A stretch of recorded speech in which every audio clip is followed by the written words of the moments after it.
Hello, I'm Elizabeth Nancy Jansen, and today is day 8 of our series of 22 Days of Truths in preparation for the August 17th book launch of Bride Doll.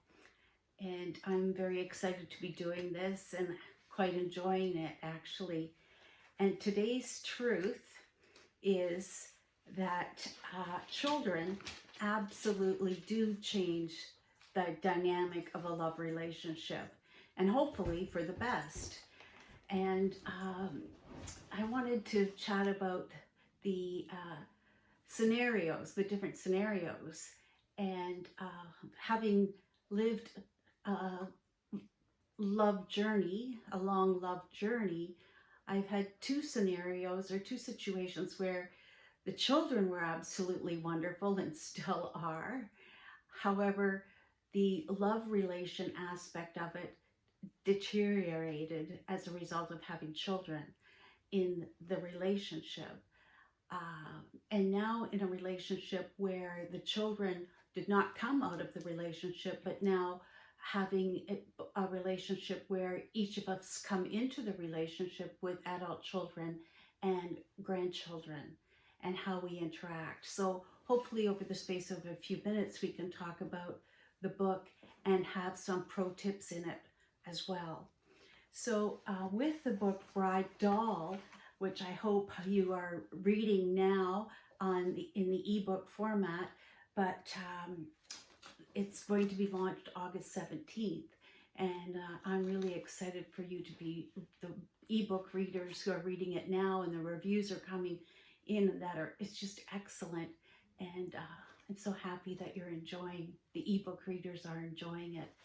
So with the topic of children entering into the picture, so with early in the book we see Monique and Flynn and how they've reacted to parenthood, and they've had real challenges with it. Now, had they stayed in their role as playmates and lovers, that probably would have been excellent for them. But the challenges of parenthood, where they had to become responsible and accountable, that was a challenge for them and made it hugely difficult for them for the rest of the book, and likely in real life for the rest of their lives, had the story continued, or the book continued, as their characters developed, had their characters develop more. So I won't discuss that further with Monique and Flynn. But let's go on to Naya and Simon.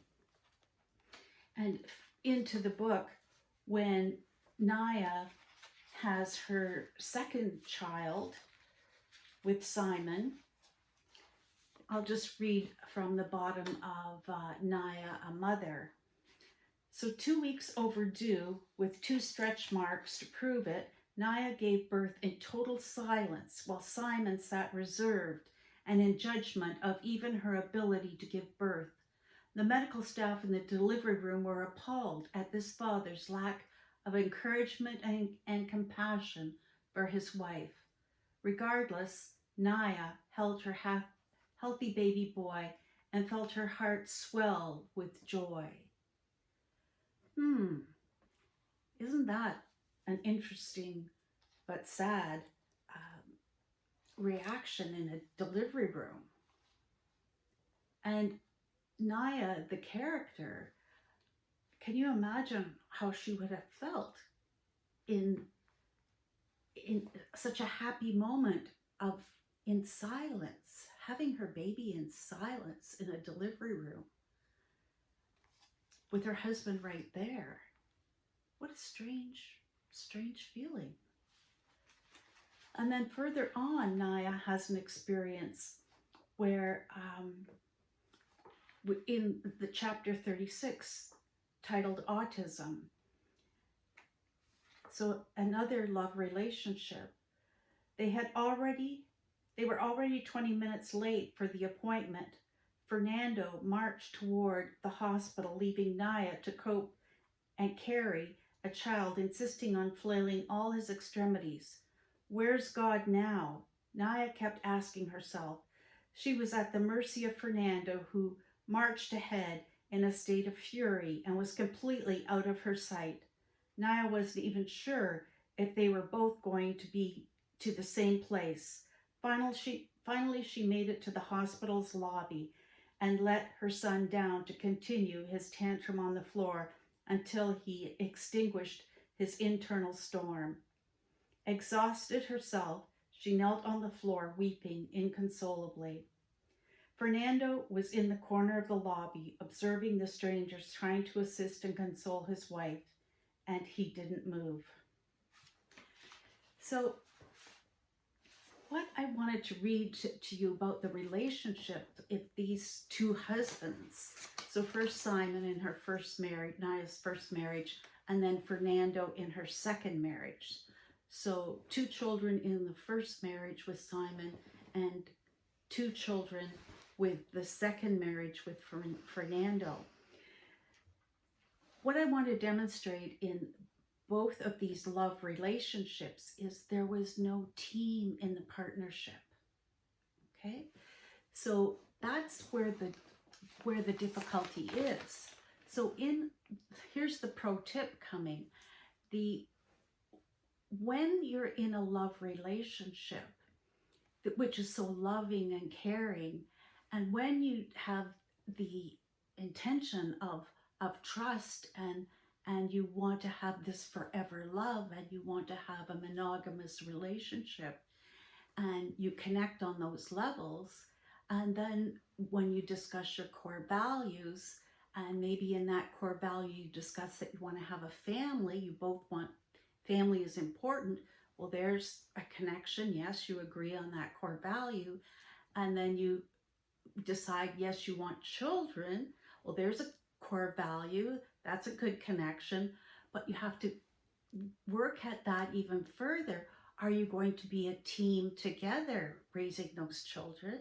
And what does that look like? How is that going to unfold? So if we look at the scenario or the examples, not to scare anyone, but to prepare and to take the anxiety out of it. So if I could make it, if I could make this world better and easier for couples preparing for a union, a marriage, or having children together, just like you prepare for having a baby, it's preparing for loving a baby and loving the union, for nurturing your love relationship, nurturing, loving as parents, as teaming up. Like, this is new, and taking the anxiety out of it. Well, what's it like to parent together? It's teaming up. And, if I could help people do this, I know about it. And what I know about it is, I know what doesn't work. I know what it's like to not have a partner who doesn't team up. I know what that feels like. And I know and I did it ×2. So I definitely know what I wouldn't want another woman to not have. If you go in and you have every intention and your partner has every intention to partner up, but doesn't know how, or says they will, but that sounds too hard. Wouldn't you like to know that ahead of time? Wouldn't you, the woman, like to know that ahead of time? So, for example, if we go back to Simon and Naya, so here's the deal. Yes to the family. Yes, want to have children. But the expectation was, oh yes, you have the children, you take care of the children, but I don't really think here's Simon, I don't really think you're a good mother. I'm going to tell you what to do, when to do it, how to do it, and you just better do as I say, and I'm going to be off doing everything I like to do. I'm going to be absent and I'm just going to keep over top of you, and you better like it. Whoa. And that's how it was. Okay, so now here we are with Fernando and Naya. So here we were, Naya, they're having everything worked out with Naya and the first child, Isabella, and here it's working out. So Fernando, yes, he wants children, and yes, family's very important to him, but how does he parent?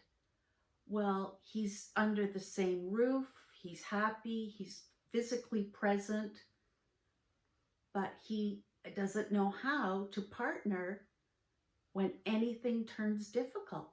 He doesn't know how to do it, and he doesn't want to. So he's absent. He's out, and you could see when Naya needed her partner to help with a difficult autistic child, he was absent. So the purpose of this is to find the partner and to not to scare anyone, but to play a few scenarios out together, and to maybe go to coaching together and say, possibly read my book, and have play out some scenarios together. Well, let's we know all about having the baby and what that's going to take, but I can remember when I had my first child, and when my husband or if your partner, okay, so the first time you're all alone with the baby, you know what you can do, but that, and everything that you're supposed to be able to do, but that moment, and when you're going to be alone for like the whole day all by yourself, and at that moment, I'm responsible for this life. And I think every woman goes through that moment of and then it passes. That's what happens with, if those moments. But if you know your partner is always going to be there, how beautiful is that you've rehearsed this over and over again. I'm going to be there. I'm your partner. And whether it's the same sex partner having children together, I'm going to be with you. We are partners together. If you have a code, a code phrase, we're in this together. Team up. No matter, and when children get sick, what's your backup plan? Who's in it today? Who's doing lunches? Who's taking this? All of that. If one person feels that they're in it and they're doing it and they don't have the support, it gets wearing. And when that situation comes up and you feel the R word, resentment, ooh, when that word crosses your mind, you're already in trouble. So parenting is a big deal. It's a big deal. And, children are so beautiful, but they're a challenge, and nobody's perfect. No parent is perfect. I'm certainly not perfect, but I love my children. I do. And, my children, I have 4 children, and there are 2 fathers involved. And, of course I wouldn't change anything. However, if I could do it over again, I certainly would have learned from my mistakes, and I certainly would have looked at who I chose as partners very differently indeed. But that's what I come to you as a love relationship expert, because I've fallen in all those holes. I've stepped in all of them. So I've done the research. to make it easier for you. Um, so anyway, ideally, I would love for people to come to me to prepare for what it would be like to be that parent, having a newborn, what it looks like for a 1 year old, what it looks like for parenting as a 2 year old, as a 5 year old, as a 10 year old, you know going what does it look like parenting for um, a teenager, at 15, 13, 15, 18, going off to university. What are the challenges? What are the challenges? Where are we team up? What if there's a special needs child? What are the issues? Like what to think about, in healthy situations, you know, just just just to take a little bit of the edge of anxiety, or to play off questions with each other with a coach there. And to, at the end of the coaching session or during the coaching session, to say, I feel so much better about that. We've got a code phrase, whatever that is. We're going to look in each other's eyes and say the code. So we're both really reassured. We got this. We got this. So that one person isn't hanging out there feeling like Naya did, you know, with her son with autism, and she's just emotionally, physically, and spiritually exhausted with no support, and her husband's in a corner observing all of this. What a disaster. What a heartbreak. So, parenting is such a beautiful, beautiful thing. And the best gift you can give your child is a happy parents. So there's so much joy and there's so much love.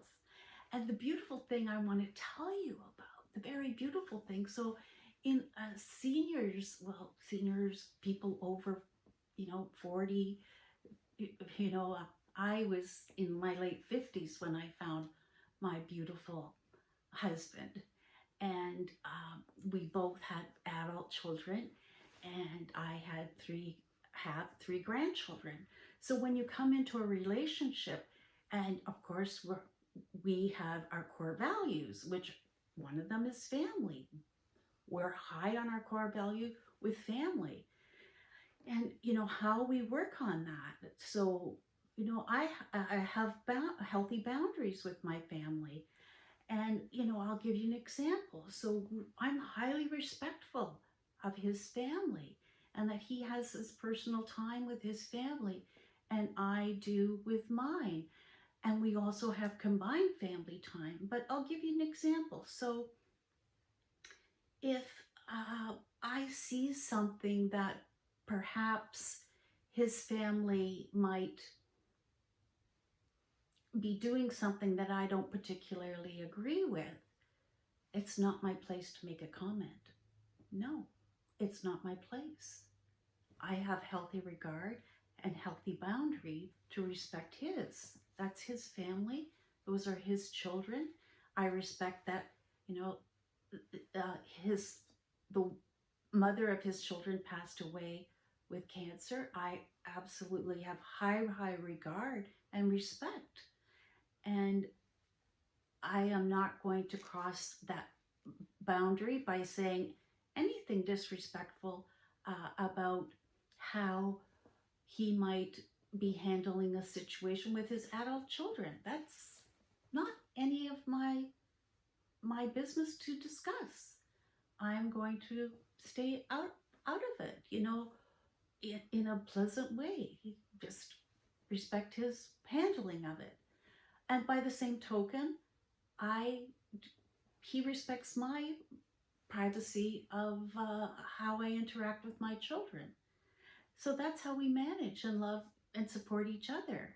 So that's just a little bit of how we interact. Now, if I was in this situation and just marched into his life and say, do this, do that, he wouldn't appreciate it, nor would I. So I think you would get an idea of that. So let's come back to my why. You know, it's all about love, and you know, children do absolutely do change the relationship, a love relationship, and hopefully it's so much more for the better. And children bring so much additional love, an abundance of love. And you know, each of my children, I just, it brings tears of joy to my eyes. And for anyone here who is about to have a child, or you know, have children, you know, it's just so beautiful, so beautiful, and such a blessing. And I just, I am just so thrilled. And it's just, if you can avoid any difficulties, and if I could help you in any way, I would love to. So I hope you enjoy my book. You could see that there are lots of lessons in this book. Even though it is a love story, there, the situations give a lot of examples of what you don't want in a relationship, what you don't want in partnering, because there's certainly a lack of partnering in the critical times of when you need parenting and teaming up. And that's so important when you are when children are involved in a relationship. So much love from Elizabeth, and I'd love to, if I could be of any assistance to you, I would love it. And take care. Much love. Bye bye.